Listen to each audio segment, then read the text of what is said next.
April. You like hockey's back, don't you?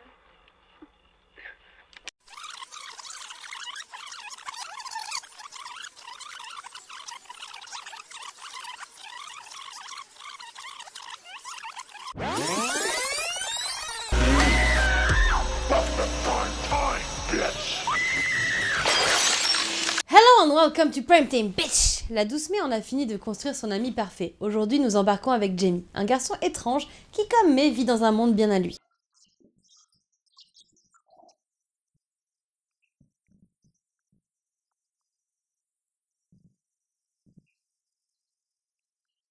Jamie est un garçon solitaire qui n'a pour seul ami que son ours en peluche du nom de Teddy. Teddy la mort en peluche est un film sorti en 81 et réalisé par Louis Lehman qui explore la sexualité naissante d'un jeune garçon, Jamie, du haut de ses 12 ans. Le tout baigné dans un monde fantastique assez malaisant. Il s'agit du premier et de l'unique film de son réalisateur et c'est peut-être mieux ainsi. Si vous vous attendiez à un bon film, passez votre chemin, Teddy la mort en peluche est un vrai nanar. À vrai dire, le cas de Teddy la mort en peluche est toujours un mystère pour moi. Dans un premier temps, le film s'axe autour de Jamie et de son trouble dissociatif de la personnalité, qui se développe à travers sa peluche. Ici, Jamie est naïf et très enfantin, mais sa sexualité semble être personnalisée par sa peluche qui lui parle. Mais soudain, alors que le film est tout juste moyen, sans être totalement un nanar, Jamie propose à sa babysitter de lui montrer un grand trou rempli de monstres carnivores, et là, c'est le drame. C'est à ce moment-là que le film part dans tous les sens et qu'il plonge corps et âme non pas dans le trou des monstres, mais dans le nanar. Dans le script original, Jamie était censé avoir entre 8 et 9 ans, et ses interactions avec les femmes étaient bien plus maladroites que creepy et perverses. L'idée du scénario de Teddy la mort en peluche vient à son scénariste alors qu'il discute avec deux amis. L'un est ventriloque et lui parle de son expérience avec des enfants en difficulté qui occultent totalement le marionnettiste pour se concentrer sur la marionnette, mais aussi d'une discussion avec l'un de ses amis pédopsychiatres qui lui conte l'histoire d'un de ses patients. Un enfant qui dessinait des créatures qu'il pensait contrôler. Il imaginait ainsi que les créatures mangeaient les personnes qu'il n'aimait pas, pour enfin oublier l'existence de ces personnes. Il s'agit de l'inspiration la plus évidente pour le scénario. Le postulat de base du film était donc de faire un long métrage qui traiterait du mal-être d'un jeune garçon dérangé. Une violence qu'il matérialiserait en nourrissant les créatures qui n'existeraient finalement que dans son esprit. Malheureusement, le film ne tient pas ses promesses, et peu d'éléments de la première version du scénario figurent dans le produit final. Dans la version de Lehman, les créatures existent bel et bien, et la psyché du jeune garçon est vite mise de côté pour plonger dans une série B maladroite qui délaisse totalement ses personnages. Cependant, si vous voulez voir ce qu'aurait pu être Teddy la mort en peluche, le scénario original a connu une novélisation. Le livre est bien plus sérieux et bien plus sombre que le long métrage. Le film n'est sorti en DVD en France qu'en 2016. Il s'agit d'une série B méconnue qui ravira les férus de nanars qui sentent bon la VHS.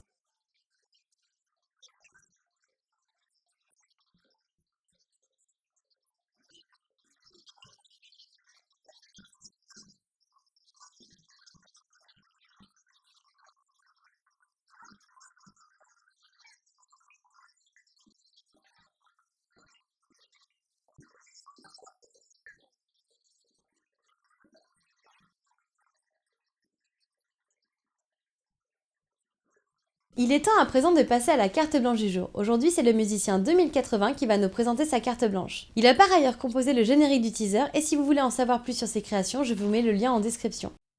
Bonjour Mylène, un grand merci à toi pour l'invitation. Je vais vous parler d'un film très cher à mon cœur que j'ai vu à l'âge de 12 ans. Un électrochoc esthétique et artistique qui a influencé mes goûts pendant des années, tant en matière de cinéma, de musique et même de bande dessinée.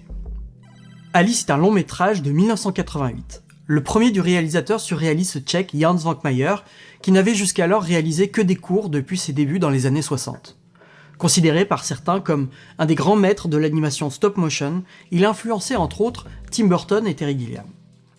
Chez Svankmajer, les objets du quotidien s'assemblent, se recomposent et prennent vie, comme le font les tableaux maniéristes du peintre Arcimboldo, chez qui fleurs, fruits et divers aliments s'agglomèrent dans des portraits expressifs et vivaces, jouant avec les limites du style en faisant un joyeux pied de nez à la peinture dite de nature morte.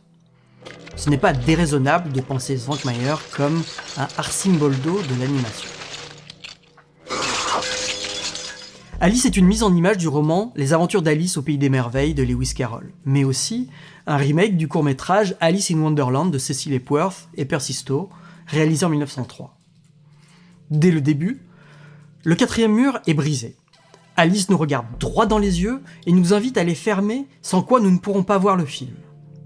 l'étrange et l'absurde, gouvernent ce monde entre attirant ses répulsions permanentes sans jamais tomber dans l'horrifique ou la terreur. L'environnement baroque est menaçant, où les confitures sont garnies de clous, les chaussettes ravagent le parquet et où les tiroirs sont systématiquement des traîtres, entre en tension avec Alice et son alter ego miniature de porcelaine.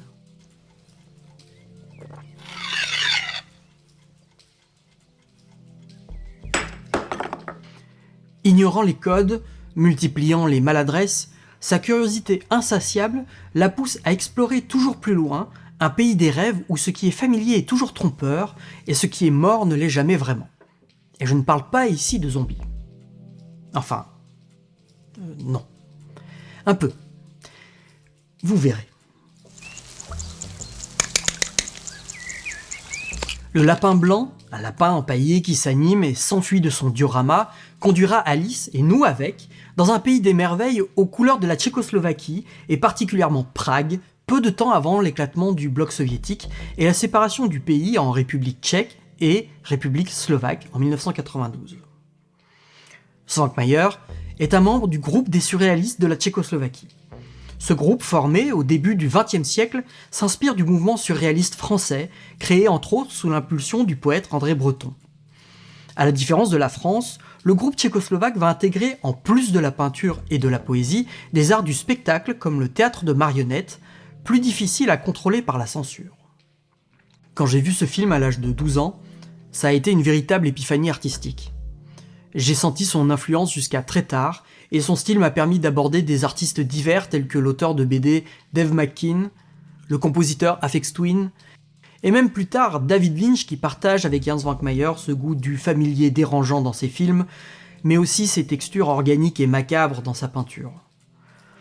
Je n'ai eu de cesse de rechercher cette esthétique de cabinet de curiosité, et cette poésie autant repoussante par son ambiance poisseuse que fascinante par sa puissance évocatrice. Ce chemin m'a conduit à apprécier particulièrement l'art expérimental et underground, m'amenant petit à petit à des sous-cultures telles que la musique noise, le circuit bending, rejoignant l'autre grand courant qui m'a accompagné depuis toujours, la chiptune. Je vous recommande donc chaudement Alice de Jan Svankmajer, car c'est un cinéma rare et qui s'éloigne un peu de ce qu'on a l'habitude de regarder, tout en étant accessible. Pour peu qu'on accepte de s'enfoncer un peu dans le terrier du lapin blanc. Merci beaucoup 2080 pour cette carte blanche. N'hésitez pas à me taguer avec le hashtag Welcome to Halloween Mode 2022, à activer la petite cloche, à me suivre sur les réseaux sociaux et me soutenir sur Utip. Et moi je vous dis à demain pour une nouvelle vidéo.